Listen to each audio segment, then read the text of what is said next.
Les formations suivies par le salarié font-elles l'objet d'une évaluation définie par le droit ? Alors, le droit s'est longtemps cherché sur ce thème. Il y a eu un certain nombre de textes, et notamment une circulaire de 2006, pour être précis, qui présentait une obligation d'engager un process d'évaluation sans pour autant être très très clair pendant un certain nombre d'années, jusqu'à en arriver aux années 2009 où la législation s'est précisée sur ce sujet-là. Alors, quelles sont les formes d'évaluation qui existent aujourd'hui ? Vous avez une évaluation qu'on appelle l'évaluation de satisfaction. Alors, contrairement à ce qu'on pense, elle n'a pas pour ambition d'analyser la satisfaction du stagiaire, mais vérifier que l'on a bien satisfait aux exigences de la mise en œuvre d'une action de formation. De manière à pouvoir ensuite vérifier si, dès lors que tout a été réuni pour que la personne soit en capacité d'apprendre, on passe au deuxième niveau d'évaluation, qu'on appelle l'évaluation des acquis. L'évaluation des acquis permettant de vérifier si le stagiaire, le salarié a appris ou n'a pas appris quelque chose durant cette formation.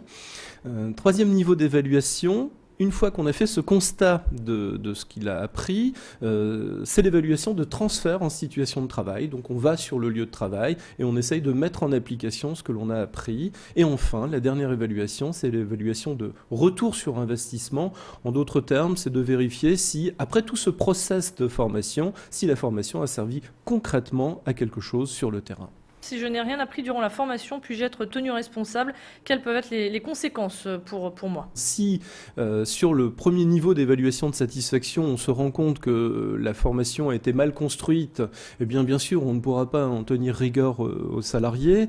Si on se rend compte que le niveau de formation n'était pas un niveau de formation adapté aux salariés, là non plus, on ne pourrait pas tenir rigueur aux salariés. Par contre, si le salarié, durant la formation, avait un comportement qui véritablement s'oppose au bon fonctionnement de cette action de formation, au même titre qu'un salarié dans le cadre de son travail, eh bien effectivement on pourrait engager une réflexion par rapport à ça et se poser des questions sur les conséquences quant à ce salarié. Si je réussis parfaitement une formation et s'il est avéré que mes compétences sont plus importantes à mon retour de formation, puis-je prétendre à une augmentation? Nous sommes dans un contexte qui fait que l'acte de formation, les résultats de la formation sont un process, comme je disais tout à l'heure, obligatoire pour le salarié. À son retour, il n'est pas question d'augmentation. Toutefois, on pourrait imaginer qu'avec un retour de formation et un niveau de compétence plus important, l'employeur puisse prendre le recul nécessaire et engager une réflexion. Et deuxième élément, si une convention collective ou un accord de branche le prévoit, là par contre, si convention ou accord de branche sont clairement institués, là dans ce contexte-là, il faudrait une augmentation. L'organisme de formation peut-il être tenu responsable d'une mauvaise évaluation ?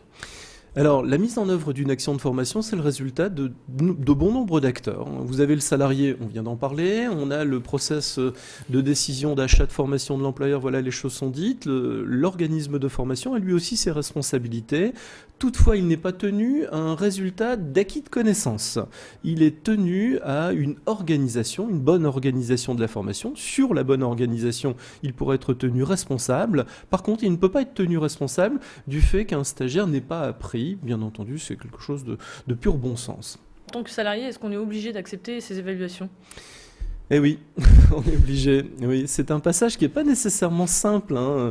Personne n'aime être évalué, personne. Pourtant, dans ce contexte-là, un salarié qui rentre dans un process de formation toujours à la demande de son employeur se retrouve à la fin de cette formation donc en situation d'évaluation, mais il le fait en temps de travail, donc dans une logique d'environnement de travail, et de ce fait, il est obligé d'accepter ce process d'évaluation des acquis.